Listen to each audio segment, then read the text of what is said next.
Balot naman ka. Ang gamay ha. Balot. Kabalo ka magbuka? Ikaw lang magpanet? O kung ako magpanet? Ako kabalo. Okay.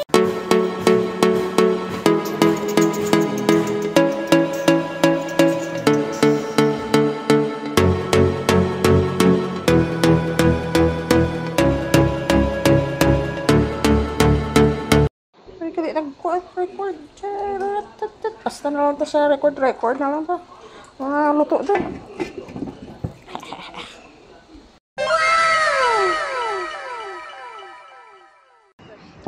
I'm in CPU.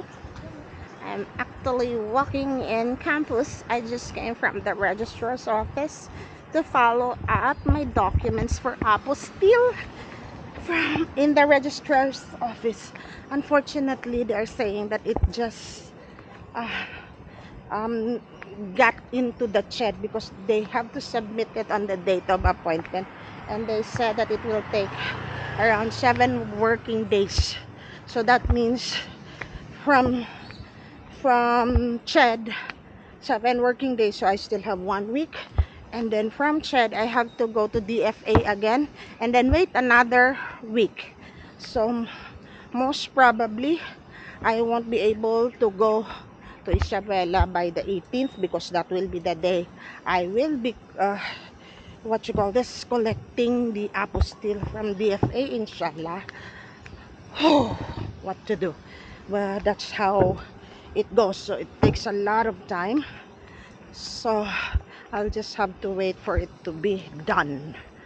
So here, this is actually the College of Nursing building. So this is where they hold most of the classes and where most of the laboratory for the nursing department or college, I should say college, is in this hall. I'm sweating like crazy. It's too humid. Yeah, I'm wearing jacket because my dress has no sleeve. There is a dress code in campus. No short sleeves. I don't know if it's still in effect, or no mini skirts. Those were some of the dress code before, so I'm wearing jacket because I'm in a short sleeve or a no sleeve dress. This is the Henry Luce Library. It's among the biggest library in the country, and I think it's the biggest in Western Visayas region. I spent a lot of days here when I was a student, and from time to time I also come here when I was still teaching here. On the other side, that building is the College of Engineering building, where I studied, where I taught for 10 years. That is the engineering building. My office is on the second floor, which is first floor in Oman. The second floor here. First floor is the ground floor. Second floor, and the rightmost this way office is the chemical, and then the next to that is the electrical.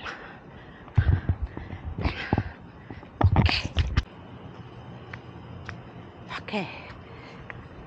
I am now at the CPU Wall of Remembrance. Okay.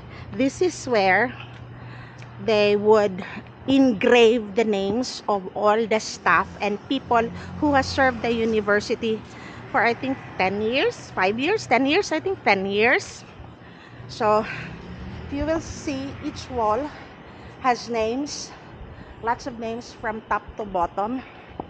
Okay, but of course due to rain, okay, see, names from top to bottom. Here also we have names from top to bottom, and they would add names whenever somebody, see, up the top, they've started carving names at the top whenever somebody would qualify for being included. And ladies and gentlemen, where's my name? Let me look for my name. There, my name is here. I don't know if you can see. This is my name, Lizette Ivy G. Catadman. If you can see that one, is it clear enough? See, my name is here. Yeah, so I came here to see this again out of nostalgia. And when I'm looking at some of the names in passing, a lot of them are very, very familiar to me because they were my colleagues when I was still working here. See, my name. I'm gonna take a photo of this.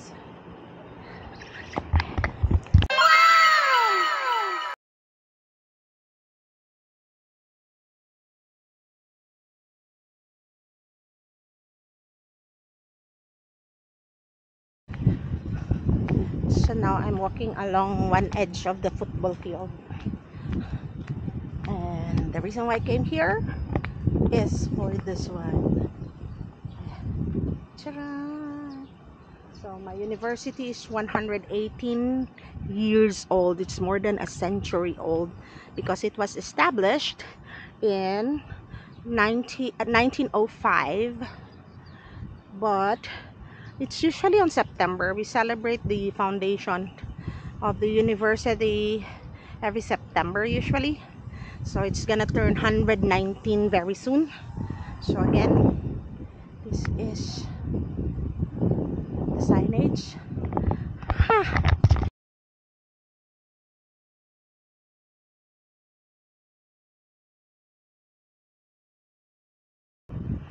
Okay, so behind me, you can see that building.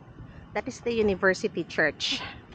Okay, it was designed to withstand, I don't know if it's a 9.0 or an 8.0 magnitude earthquake, because as you know, this is the Philippines. We are the center of all natural disasters like typhoons, hurricanes, you know, earthquakes, tsunamis, you name it, we have it. Volcanic eruptions. Okay, yeah, so it was designed to withstand because of those tilts. You see like a stilts on the side of the building. I don't know if you can see it from here. There's those stilts, yeah, that will give or some more stabilization for the building during an earthquake. So it's designed to be earthquake ready. And then on my left is the Rose Memorial Auditorium, the new one, because the old one actually burned down some time ago. It's the auditorium. The arch that you see in the middle, that's part of the original building that got burned, and they took that part which was unscathed during the fire, so they place it there as a memory of the old one. That arch, that this one, that one, it came from the old building. And then here is the university kindergarten. So the little kids are here. Notice that it is fenced so that the children will not come running out because there are cars here passing by. So for their safety, it's fenced. The kindergarten is fenced for the safety of the children. And then we have the gymnasium. This is the gymnasium. Okay, so most of the time, if there are sports events, this is where it's being held, except for football. Of course, the football will be in the football field there. So basketball, volleyball, sepak takraw, I think this is also here, badminton. The tennis court is separate. The lawn tennis is there behind the library. And sometimes for big events, wherein the auditorium cannot accommodate all the people, they will hold it here in the auditorium. But it's too hot in the in the gymnasium when there's too many people. Like the AC cannot is not sufficient. And then see the gymnasium. It's big. It's really big. So still walking. I'm tired actually. I'm sweating like crazy. That's the anatomy building for the College of Medicine. We have College of Medicine here for physicians. So the cadavers will be there where they will perform dissection. I don't know what to call that. Okay. Then we have the Fine Arts building. We used to hold classes here from time to time when I was still a student. We had classes here. I forgot which courses we took in this hall. And then this used to be a small house before where we housed the president of the university. But now it became, what you call it? Missionary hall now. But before it was just a small like bungalow building where the president and his family lives. But now there's a new building, I think, for the president. And then that's the Gonzaga Mansion, if I'm correct. They turned it into like a hostel for guests and alumni. Things change here. Oh, so a big upgrade of this place. Used to be just one-story house. We used to go there from time to time when I was still a student there. And then they started building this building when I was already teaching. And so now I am seeing the finished product. Oh, it's a big building. Wow. How many floors? 3 floors. See? 3 floors now. Now this became the exit. This gate used to be just for like a foot walk. Like only for people. Now cars can pass. They made it into a legit gate where cars can pass. But before it was just a foot walk going towards Indian Trail. And there were times when I was still a student, we would come out here and then spend the night drinking at Indian Trail. Just a couple of times perhaps, because it's also a really rowdy place, that place. And then now everything has improved here. Okay, there's another gate here that leads to the missionary hall. They call it the missionary hall.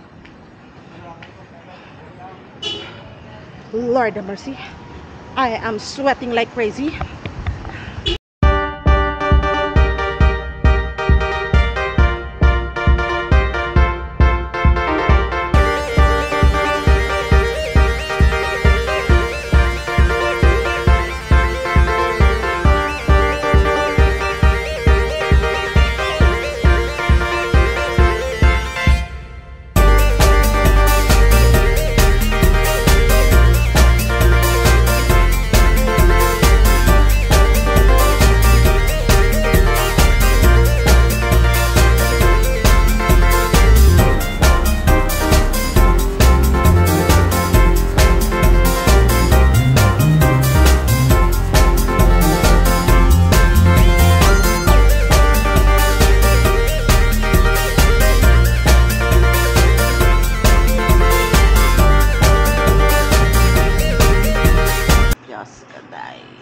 Kagigising po at aalis po.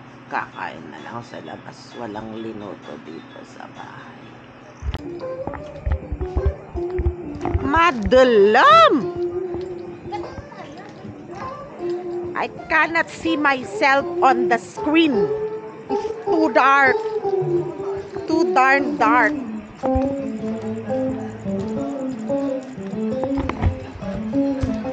Anon, uy! We're at what's the place? Payag.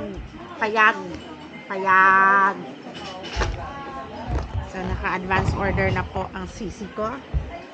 So we're just gonna wait for the food. May gusto ka pa nga i-eat. Ay, ara Ano ba? Ano man? Ang in-order ko lang, crispy pata, tangigi nga grilled, at dobado ni Edita. Ang seafood platter nga small, What's which has in it? crab, scallops, and ano ba? Shrimp, Okay. nga butter garlic, Plus ang chicken ni Mia. plus ang chicken ni Mio. Naka-advance order na kami, ha? Ako na lang drinks siguro. Ha? Ang drinks na lang siguro. Wala na. Do you have the buko? Buko. May buko juice ka. Oo. Naglain ang chan mo, hindi ka pwede ka buko juice. Hindi ah. Bala ka daham. Nakamwarding ko. Adobado may aran. May aran, mama. Makapilit na ko nagliwan. Can I have one? Can I have it? Sige, kaon lang. Without the milk, ha? Plain na buko lang. Maan lang. Buko. Fresh buko, balikin namin yan. Nga drink. Tapos 1 hour. Ano tawag sini? Adobado, right? It's adobado, which mama calls Abu Dhabi. Ano ni siya? UAE. Oo, Abu Dhabi.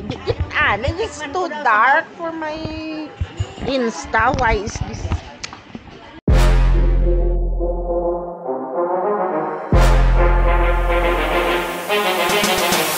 So, kakain ko ang pamilya.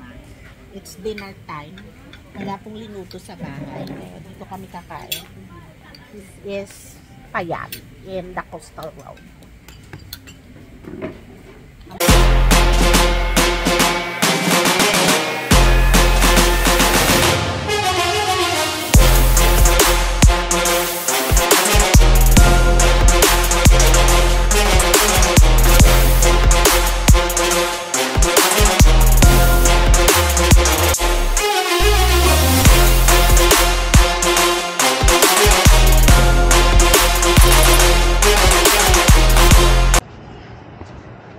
Ada kadulong lately, ha?